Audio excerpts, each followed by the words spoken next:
Olá, aventureiro! Conheça uma nova maneira de jogar Tibia. Venha viver a magia no Talion Aura Light.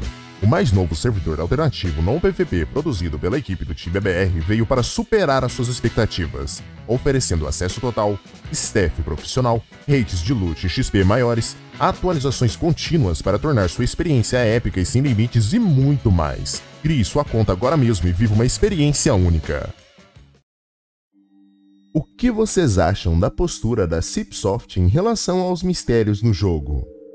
Há alguns anos, antes de eu começar este canal, eu era alinhado com a opinião popular de que seria ético a empresa revelar abertamente quais mistérios realmente levariam a recompensas dentro do universo do Tibia. No entanto, o tempo passou, eu fui ganhando bagagem como misteriando e, por vários motivos, acabei mudando minha opinião completamente. Hoje, vejo minha antiga posição como ingênua e não acho lógico que a empresa deva fornecer mais informações do que ela já fornece sobre os mistérios. O principal motivo é que isso acabaria com o interesse por histórias incríveis espalhadas pelo Tibia, que não levam a nenhuma recompensa material. Reparem que esse apelo por confirmações não parte de quem realmente entende a caminhada misteriando, mas sim de quem busca apenas a alta dose de dopamina que o momento da descoberta proporcionará. Tenho insistido nesse ponto há algum tempo. Aqueles que só conseguem pensar em recompensas para mistérios precisam ajustar suas expectativas para não se frustrarem, ou então, recomendo que busquem um caminho mais claro para seguir. Entendam que quem verdadeiramente se beneficia com os conteúdos misteriosos no Tibia não está preocupado com uma possível recompensa no fim, mas sim aproveita cada pequeno vínculo descoberto e se encanta com as possibilidades encontradas ao longo do caminho. Para essas pessoas, a solução apenas coroaria uma jornada que já foi plenamente prazerosa. A verdade é que essa ânsia pela conclusão não é exclusiva do Tibia, mas sim da vida. Estamos constantemente pensando no futuro, no objetivo final, deixando de aproveitar os pequenos detalhes da jornada, que são o que realmente nos fazem felizes. E nem estou falando de um objetivo distante, mas sim de coisas do dia a dia.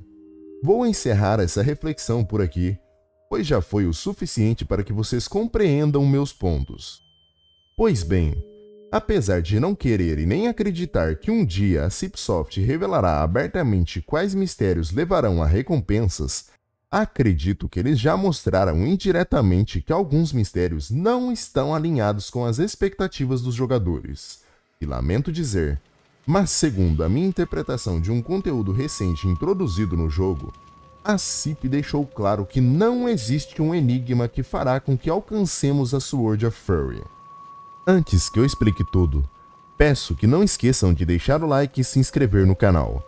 E lembrem-se, se precisarem comprar Tibia Coins, visitem o Moedas. Lá você paga mais barato, compra de forma segura e ainda ajuda o canal. Utilize o meu link que está na descrição. E para vocês que buscam um servidor customizado para se divertir nas horas vagas, lhes recomendo o baiaque mais antigo e divertido da comunidade, o Demolidores. Vejam um trailer de 30 segundos e voltamos em seguida com a teoria. Qual é o segredo do sucesso do Demolidores OT? Como é possível um servidor alternativo criado em 2006 se manter com média de 1.500 jogadores online simultaneamente? Talvez seja porque o servidor quebra todas as regras e redefine o que você pensava ser possível no mundo do Tibia. Se você é um aventureiro corajoso em busca de desafios únicos e uma experiência de jogo verdadeiramente fora dos padrões, você precisa conhecer o Demolidores, agora. No dia 6 de novembro de 2023, pouco menos de um mês antes do aguardado Winter Update, Llamas, membro da Cipsoft com cargo de gerente da comunidade, anunciou no fórum oficial que a nova quest que estava por vir nos apresentaria uma nova perspectiva sobre vários aspectos dos segredos mais lendários do Tibia. A quest referida é intitulada 20 Years a Cook, que pode ser traduzida perfeitamente como 20 anos como cozinheiro ou 20 anos de cozinheiro. Aqueles que estiveram ativos no último ano provavelmente já suspeitavam que a conclusão apresentada neste vídeo seria fundamentada nessa quest. Inclusive, eu já fiz um vídeo analisando uma das missões que se passa dentro da Serpentine Tower. Na ocasião, foi a passagem da quest que mais chamou a atenção dos jogadores, já que os criadores acharam conveniente passar um recado por meio de um dragão cagando dentro da sala de tesouros, o que obviamente saiu pela culatra, fazendo os jogadores interpretarem a mensagem da pior maneira possível. Pois bem, acontece que o recado mais incisivo e claro, ao menos na minha opinião, foi dado sobre um dos mistérios mais antigos e conhecidos da comunidade, a Sword of Fury. Por se tratar de um mistério muito antigo e conhecido, existe uma grande possibilidade desse vídeo alcançar muitos tibianos inativos, que desconhecem todo o contexto da quest 20 anos como cozinheiro. Então, antes de irmos à missão que realmente nos interessa nessa quest, vamos a um breve resumo geral sobre ela. Há 20 anos, Dracon, um híbrido entre dragão e guaxinim, foi emboscado por alguns sacerdotes da morte em Ancramun, escravizado e negociado com um dragão muito poderoso de proporções colossais, chamado Nimerset. Dracon conseguiu escapar graças a uma oportunidade momentânea e agora, escondido, ele trama nas sombras um plano de vingança. Ele solicita ajuda a nós jogadores para executar seus planos. Aceitando e passando pelas missões, nos deparamos com um polêmico momento onde ele literalmente caga na sala de tesouros da Serpentine. Encontramos os restos de Rata, que enigmaticamente ainda se encontra de certa forma vivo. Visitamos um cientista que alega conhecer o segredo por trás da 469.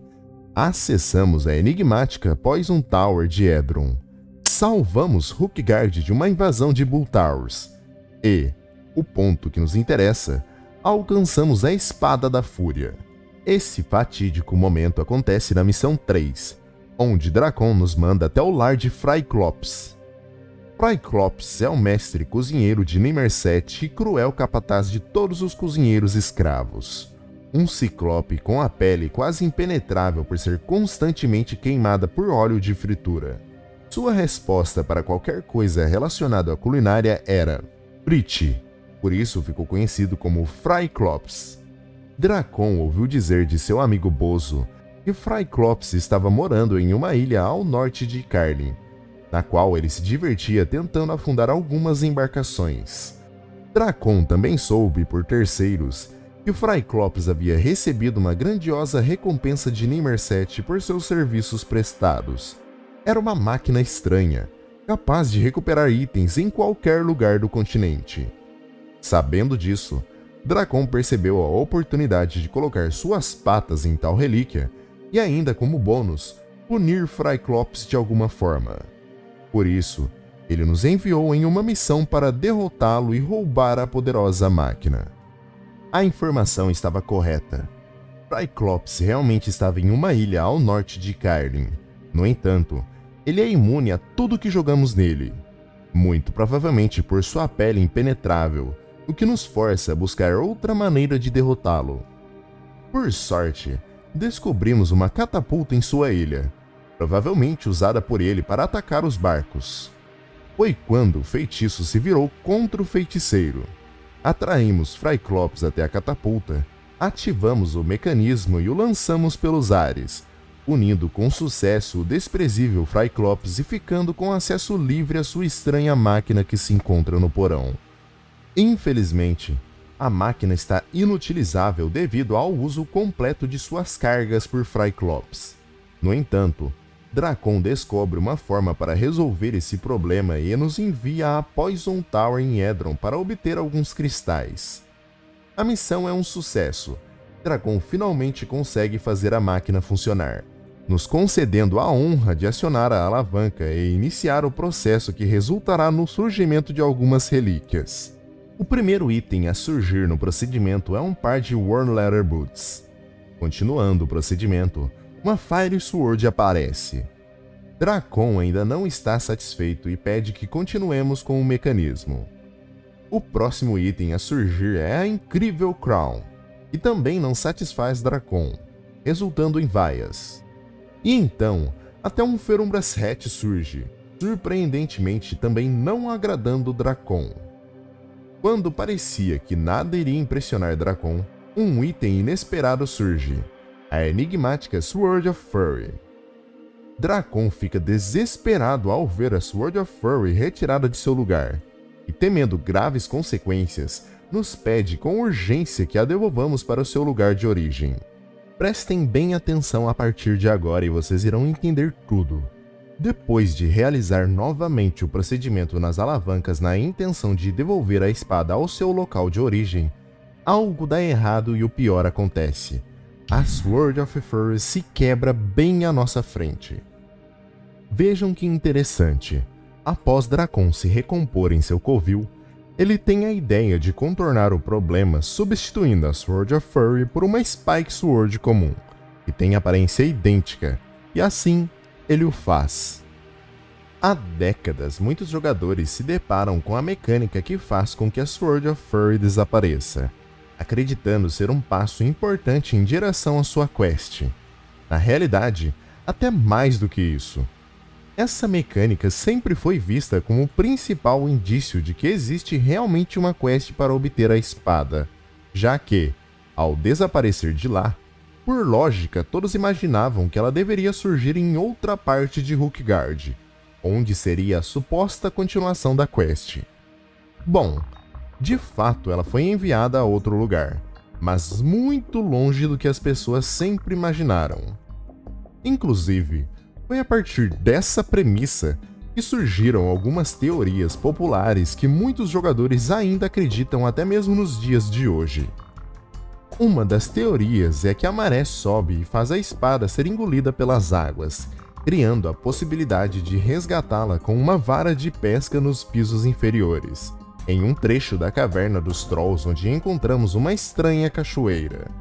No entanto, sinto em decepcioná-los, mas ficou evidente após o incidente acontecido na quest de Dracon que essa mecânica foi mesmo criada com o objetivo de intrigar os jogadores.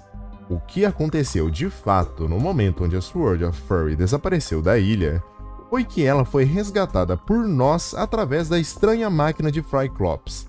Procedimento esse, inclusive, que resultou na quebra da lendária espada. Portanto, ela não existe mais. Com isso, vocês podem entender também o porquê dela ressurgir no dia seguinte, já que isso coincide com o momento em que Dracon a substitui pela Spike Sword comum. Isso também explica por que a espada é tratada como a Sword of Fury pela placa próxima e pelos NPCs que falam sobre ela, já que, se observarmos a espada na perspectiva do personagem, não conseguimos distinguir a diferença e, portanto, não conseguimos perceber que ela já não é mais a legítima Sword of Fury. Sendo racionais, não era necessário esse indício na quest para percebermos que a Sword of Fury nunca foi alcançável. Assim como outros mistérios antigos do jogo, criados por jogadores voluntários nos primeiros anos do Tibia, o mistério da Sword of Fury surgiu sem contexto e por algum criador que não tinha qualquer responsabilidade para com a comunidade. Desde que a Cipsoft extinguiu essa participação da comunidade na criação de conteúdo, destinando uma equipe própria para essa tarefa, era papel dela trazer um contexto para a história desse mistério. Ela até fez para a ilha, mas para Sword of Fury, lamentavelmente o contexto sobre os aspectos mais intrigantes só foram apresentados 24 anos depois. Lembrando que essa é a minha interpretação. Não a tomem como a sua verdade. Façam a sua própria avaliação sobre o caso. Quero deixar um agradecimento para meu amigo Thiago que me apresentou essa teoria, e um agradecimento a vocês que acompanharam esse vídeo até aqui. Não se esqueçam de deixar o like e a inscrição antes de saírem do vídeo. Vou estar deixando uma playlist e um vídeo para você seguir assistindo o canal. Um abraço e até o próximo vídeo. Valeu e falou!